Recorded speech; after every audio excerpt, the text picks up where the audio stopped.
CEMIG? Tenho. Eternit? Olha, Eternit eu tenho e tenho. Tenho vontade de cair fora, porque ela não é mais o mesmo papel que quando eu comprei há 10, 15 anos atrás. Grupo Ultra? Grupo Ultra também não tenho mais, porque eu tenho ações da Vibra e tenho ações da Raizen e tenho ações da Cosan. Grupo Ultra, Cosan e Vibra, as três, deve ter mais ou menos uns 23 mil postos de gasolina, dos quais a menor é o Grupo Ultra. O Grupo Ultra eu tenho por um acidente. Eu tinha ações de uma empresa chamada Ipiranga Distribuidora, que o Grupo Ultra comprou e eu acabei ficando com as ações do Grupo Ultra, quando ela ainda distribuía um bom dividendo. Mas o Grupo Ultra, ela sofreu uma crise de miopia impressionante, porque eles começaram a desviar os investimentos naquilo que eles mais sabem fazer. Então, o que eles fizeram? Investiram numa empresa chamada Oxiteno, dos quais eles não tinham expertise, não é isso? Investiram também na compra de uma rede de lojas de farmácia, chamada Extra Farma. E na época nós chegamos a comentar, falar, poxa, vocês estão desviando o foco, né? Eu acho que isso não vai dar certo. E não deu certo. Então, por essa razão, eu caí fora do Grupo Ultra e fui acondicionando outras ações de outras empresas que pudessem estar no setor com mais objetividade e com mais segurança. E a IRB é uma empresa de resseguros, que eu estou com ela em carteira. Perdendo, mas estou com ela em carteira. Itaúsa? Itaúsa eu vendi porque ela deixou de ser um papel que distribui bons dividendos. Porque as pessoas não... Talvez eu seja um profissional muito preocupado com detalhes. Certo? Então, por exemplo, a Itaúsa foi uma empresa que surgiu no mercado, eu não me lembro de que ano, na década de 70, 80, e ela é a dona do Banco Itaú. Só que, através da Itaúsa, o Itaú começou a investir em outros segmentos. E paralelamente, ela foi aumentando a quantidade de ações. Então, hoje, ela tem uma quantidade de ações que dificilmente ela consegue remunerar bem. Ela tem, se não me falha a memória, 8 bilhões. Então, para ela poder dar um resultado bom, ela precisa ter um lucro de 30, 40 bilhões. E ela não vai ter. Por quê? Porque o lucro dela é um lucro mais originário do Banco Itaú. Porque, lamentavelmente, a Itaúsa também, no meu interpretar, ela deixou de exercitar investimentos em outros segmentos que talvez pudessem gerar o mesmo lucro que o Banco Itaú. Então, por exemplo, hoje a Itaú, há pouco tempo atrás, investiu em chinelinho, alpargata. Quer dizer, eu não sei até que ponto, investiu em outro segmento também, que tem uma concorrência grande, que é a distribuição de botijão de gás, né? Uhum. Tá certo? Então, eu acho que... E outra coisa, ela tem um poderosíssimo capital, né? Quantidade de ações. E ela não consegue performar, correto? Então, ela vem regredindo progressivamente. Por quê? Porque ela aumenta a quantidade de ações e cada vez que ela aumenta a quantidade de ações, o preço... Outro papel que está assim também é o Bradesco. O Bradesco também, por força de ter aumentado sistematicamente a quantidade de ações, hoje ele tem 10 bilhões e 800 milhões de ações.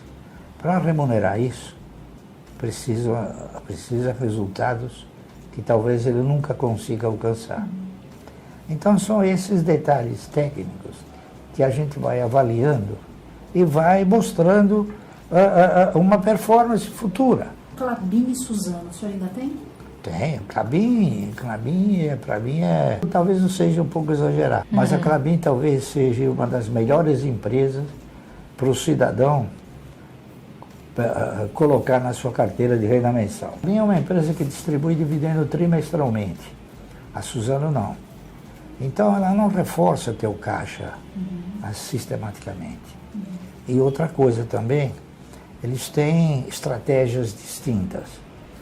A Klabin é uma empresa que ela remunera, então ela repassa parte da riqueza que ela gera, não é isso? Ao passo que a Suzano, ela retém mais essa riqueza. E eles têm uma quantidade de ações diferentes. Então hoje a Suzano hoje exatamente custa R$45, né? E a Klabin custa R$4,50, R$4,30, por aí. Então com o dinheiro que você compra uma Suzano, você compra 10 Klabin. Porque o mercado, ele ensina, ele gera, ele produz ensinamentos que não está no livro, que não está em literatura nenhuma. Então a Klabin me ensinou que dividendo você ganha em função de quantidade possuída e não por valor aplicado. A maioria do brasileiro não sabe o que é isso. Taesa, você ainda tem? Taesa eu tenho. Taesa foi a Taesa, ela tem o mesmo controlador. Na Taesa ele é controlador parceiro, porque quem controla a Taesa é a CEMIG. É a ISA, que é uma empresa colombiana que é dona da TRPL. Eles têm esses dois papéis que são papéis de transmissão. A ISA, ela investe na transmissão, que é um dos filés do setor de energia. O setor de energia tem geração, transmissão e distribuição. Distribuição está fora. Taurus? A Taurus eu tenho, há muito tempo eu tenho Taurus, né? Eu tenho Taurus desde 1900 e alguma coisa. Quando ainda o Estima, o antigo controlador, era dono da empresa. E ela chamava Forjas Taurus.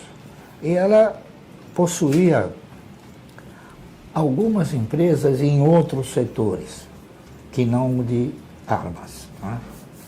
Ela possuía uma empresa de capacetes, que ainda possuía uma empresa que chamava Taurus Plast. Eram containers de plástico. E eles faziam também alguns equipamentos que vendiam uma parte para a Petrobras, enfim. E na ocasião, a Forjas Taurus era uma empresa cujo principal elemento da empresa era um cidadão que se chamava armeiro. Ele não chamava armeiro, ele executava a função de armeiro. Né? Então ele armava, executava a arma, né? Ele concluía a arma. Num determinado momento da história, a Forjas Taurus foi vendida. Ela foi vendida para o Daniel Birman. O Daniel Birman é dono da, como é que é o nome? CBC. CBC, cartuchos, né? Faz a bala. Então, talvez é interessante ele ter a bala e ter o revólver também, né? Então, são outras empresas. Então, eles compraram a empresa e produziram, né? Uma metamorfose grande. Deixaram de fazer tudo isso. Ficaram só com a fábrica de capacetes, porque eles tinham uma predominância muito grande e é difícil vender. Mas ela sempre gerou resultado pequeno, mas gerou. E continua gerando. E ele investiu num segmento de armas. E mudou o nome da empresa. Não é mais Forjas Taurus.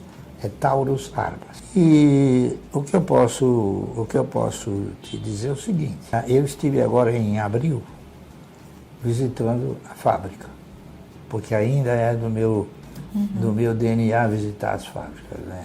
E eu vi uma das fábricas de maior tecnologia, de maior avanço tecnológico em termos de geração e de produção.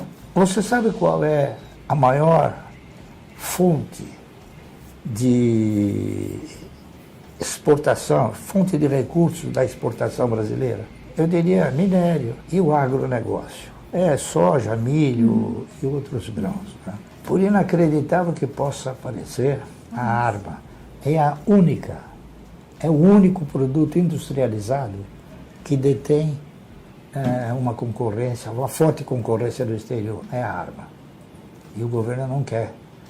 O governo não quer que o cidadão tenha arma. Já ficou mais do que caracterizado que o cidadão brasileiro, ele tem uma certa tendência a se defender porque o Estado não lhe proporciona essa condição. Mas as autoridades não interpretam dessa maneira. Mas mesmo assim, a maioria daquilo que a Taurus produz, ela exporta para 70, 80 países. Então, você veja, ela é líder ou co-líder de mercado nos Estados Unidos.